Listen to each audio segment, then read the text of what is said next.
Welcome my friends, I am Ashutosh, you are watching online education. तो आज हम लोग बात करने वाले हैं एटॉमिक मास और एटॉमिक वेट। तो आप ये गूगल में सर्च करके यूट्यूब में देख रहे हो तो इसका बेसिक कॉन्सेप्ट तो आपको है ही, लेकिन इसमें और भी क्लियर कॉन्सेप्शन आपको चाहिए। तो मैं मेरे एंड से इसका पूरा का पूरा क्लियर कॉन्सेप्ट देने का कोशिश करूंगा और एंड में एक ऐसा नुस्खा दूंगा कि आप तो चौंक जाओगे कि ऐसा भी होता है। तो एटॉमिक मास, तो चलिए एटॉमिक मास के बारे में डिस्कस करते हैं। तो क्या होता है एटॉमिक मास? एटॉमिक मास के लिए एक अलग बातचीत क्यों हो रहा है?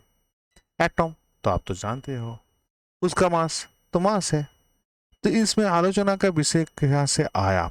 देखिए, एटॉम का एटॉम का कंसेप्ट बहुत दिन पहले ही आ चुका था।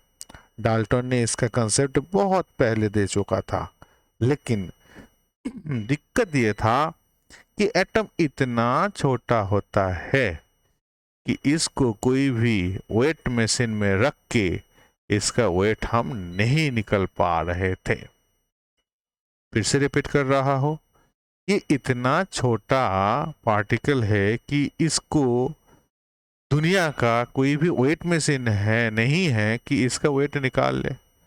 तो बात ये आया कि इसका मास अब रिलेटिवली किसी का रेस्पेक्ट में हम लोगों को निकालना था, इसीलिए ये टॉपिक का आगमन हुआ। फिर से रिपीट करते हैं, इसका पार्टिकल इतना छोटा है भैया कि इसका वेट कोई भी दुनिया का वेट मशीन से हम लोग नहीं कर पाए।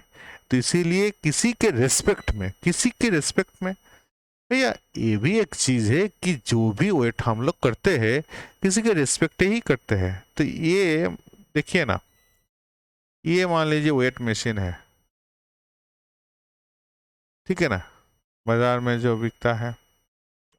अब इसमें चीनी या आलू जो भी है, और इसमें क्या होता है, हम लोगों का वेट होता है, मेटल से बना हुआ, लोहे का बना हुआ।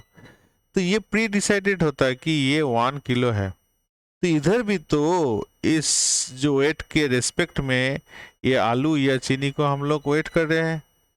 तो ये भी तो रिलेटिव हुआ ना। लेकिन बात ये है, ये वाला जो चीज है ना, 1 किलो का, तो ये बड़ा है। ये क्या है? बड़ा है।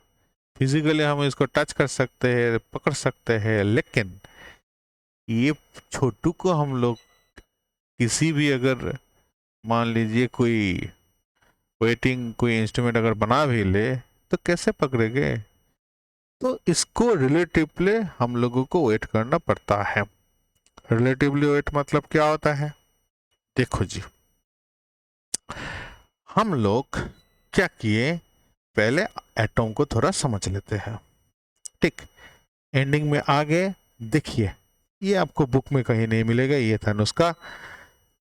पहले हम एटॉम को समझ लेते हैं। चलिए, ये है एटॉम, इसका न्यूक्लियस पार्ट है, और इसका जो सेल है जिसमें इलेक्ट्रॉन रहता है कि नहीं?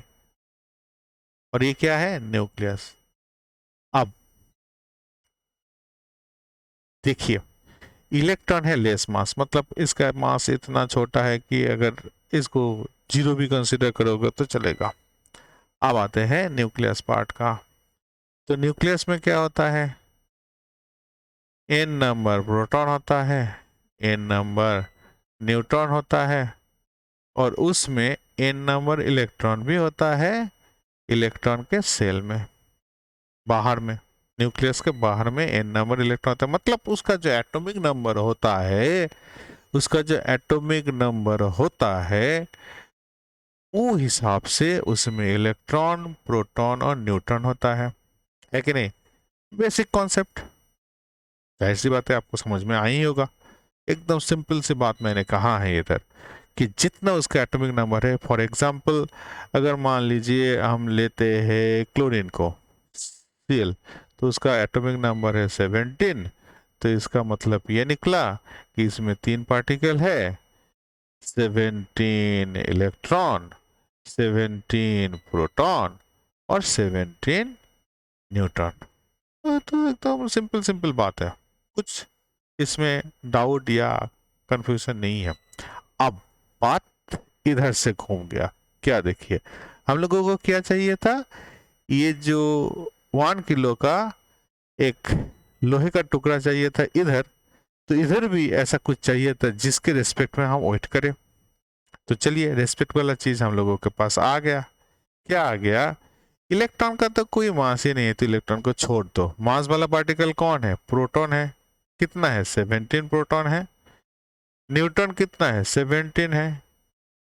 तो कुल मिला के इसमें मास वाला पार्टिकल कितना है,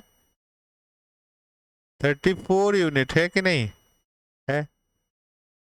अब अब ये 34 यूनिट्स जो है ना, इसको अगर हम लोग ग्राम लिख दे तो ये हुआ 1 मोल।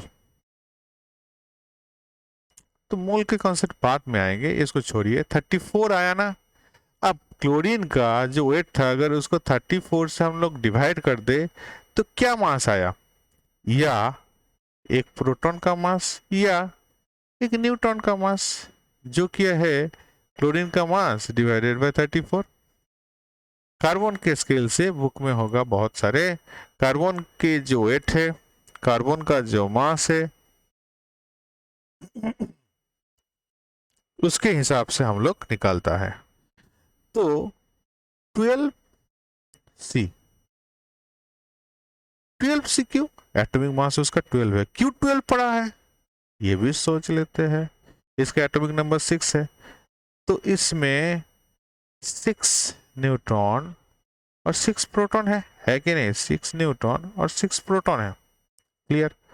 अब 6 + 6 कितना हुआ, 12 हुआ कि नहीं हुआ, इसीलिए 12 लिखते हैं इधर। तो 12 इसका, अब 12 जो नंबर है इसको क्या करेंगे, कार्बन का जो मास था 12C को, उसको 12 से डिवाइड देंगे। जो निकला वो क्या निकला, एक न्यूट्रॉन का मास या एक प्रोटॉन का मास। तो बुक में हम पढ़े हैं कि न्यूट्रॉन और प्रोटॉन का मास भैया सेम टू सेम होता है कि नहीं। तो ये रहा हम लोगों का वो चीज जिसके रिस्पेक्ट में हम लोग कोई भी एलिमेंट का मास बोलेंगे। जैसे मान लीजिए ये हो गया 1 यूनिट, ये हो गया 1 यूनिट, इसको ना प्रोटॉन बोलेंगे ना न्यूट्रॉन बोलेंगे, जस्ट 1 बोलेंगे। अब क्लोरीन कितना हुआ इसके रिस्पेक्ट में, 34 हुआ। क्यों 34 हुआ, क्योंकि 17 न्यूट्रॉन है, 17 न्यूट्रॉन है, 17 प्रोटॉन है, कुल मिलाकर 34 हो गया, मतलब इसका वेट है 34 एटॉमिक मास यूनिट। क्लियर है कि नहीं, कितना अजीब सी बात है ना। तो हम लोग वेट जो करते हैं एटॉम का एटॉमिक मास यूनिट में, वो जरा सर न्यूट्रॉन या प्रोटॉन के मास के रिस्पेक्ट में करते हैं। ये कॉन्सेप्ट क्लियर होना चाहिए, ये था बेसिक। आशा रखते हो कि आपको ये कॉन्सेप्ट पूरा का पूरा क्लियर हो गया। अगर पूरा का पूरा क्लियर है भैया तो प्लीज एक लाइक तो बनता है। Okay bye bye. Next video के साथ हम लोग एवरेज एटॉमिक मास के साथ हाजिर होंगे। कि एवरेज मास आता है, इसके लिए इसके नोटिफिकेशन पाने के लिए सब्सक्राइब कीजिए और एक लाइक दीजिए। Thank you for watching, bye bye.